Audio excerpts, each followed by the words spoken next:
Бисмилла, қыздарым, қалдарыңыз қалай? Сіздермен бірге Жанар. Бүгін сіздермен өте дәмді әрі жеген сайын жегің келе беретін жұмсақ үлпілдек булочканың рецептісімен бөлісемін. Міндетті түрде жасап көріңіздер. Алдымен жылы сүтімізге қант, тұзды салып, тұз бен қант ерігенше араластырып аламыз. Үстінен ашытқымызды салып, араластырып, дрожжи ерігенше күтеміз. Жылы жерге қойып қойыңыз. Осылай дрожжымыз еруі қажет. Үстінен үлкен болса 2 жұмыртқа, кіші болса 3 жұмыртқа қосамыз. Араластырып аламыз. Ұнымызды електен өткізіп, үстіне жаңағы сұйық массамызды салып қамыр илейміз. Артық ұн, артық зат қосудың мүлдем қажет жоқ. Қолға жабысқақ қамыр болады. Жақсылап илесеңіздер, осылай басы бірігеді. Біріккеннен соң бөлме температурасында осындай жұмсақ сары майды осылай илеп сіңдіреміз. Мүлдем артық ұн қоспаймыз, достар. Артық зат қажет емес. Бетін жауып, көтерілгенше жылы жерге қоямыз.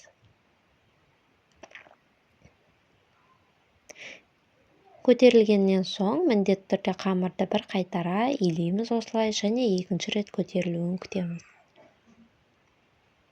Егер видео ұнаса, менің каналыма тіркеліп алыңыздар, достар. Сіздерге бұдан да басқа көптеген пайдалы рецепттер бар менің каналымда. Булочкалардың формасы бірде шығуын қалағандықтан осындай таразымен 70 грамнан бөліп алдым. Егер өздеріңізде, үйлеріңізде осындай кішігірім тараздарыңыз болса, менің рецепттеріммен көзіңізді жұмып жүріп, барлық нәрсені жасасаңыздар, өте күшті шығады деген ойдамын, сенімдемін. Міндетті түрде жасап көріңіздер. Бөліп болған қамырларымызды осылай золалап аламыз. Бетін жауып, кішкене демалдырып алсаңыздар болады, жаюға ыңғайлы болу үшін. Өздеріңіз қалаған формада, қалағандай етіп булочка жасауларыңызға болады. Сердечко жасасаңыздар болады, либо творожный, немесе басқа да формаларға келтіріп жасай берулеріңізге болады. Мен рогалики жасадым. Начинка менде варенка болды. Сіздер қалауларыңызға қарай әр түрлі етіп жасауға болады. Міне осылай қысып орап шығамын. Осындай әп-әдемі булочкалар шығады. Егер рогалики сияқты жасаймын десеңіздер, мұқият қараңыздар, жұқалап жайып аламыз.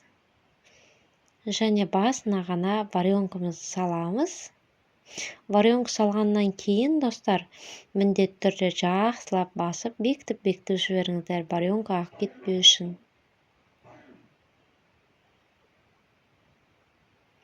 Осылай кесіп ораймыз.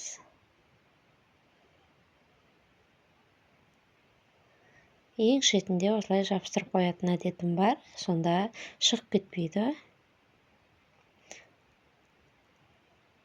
Ал енді бетін жауып, көтерілгенше 15-20 минутқа қалдырамыз. Көтерілгеннен соң бетіне осылай смазка жағамыз жұмыртқамен де. Тек жұмыртқа жақтым, қалауларыңызға қарай сүт араластырсаңыздар да болады.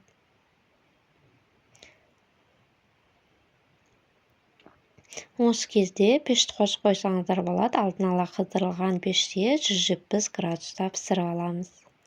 Үстіне қалауларыңызға қарай мак сепсеңіздер болады, күнжіт дәндерін сепсеңіздер болады, немесе ештеңе сеппесеңіздер де болады. Алдын ала қыздырылған пеште пісіріп аламыз.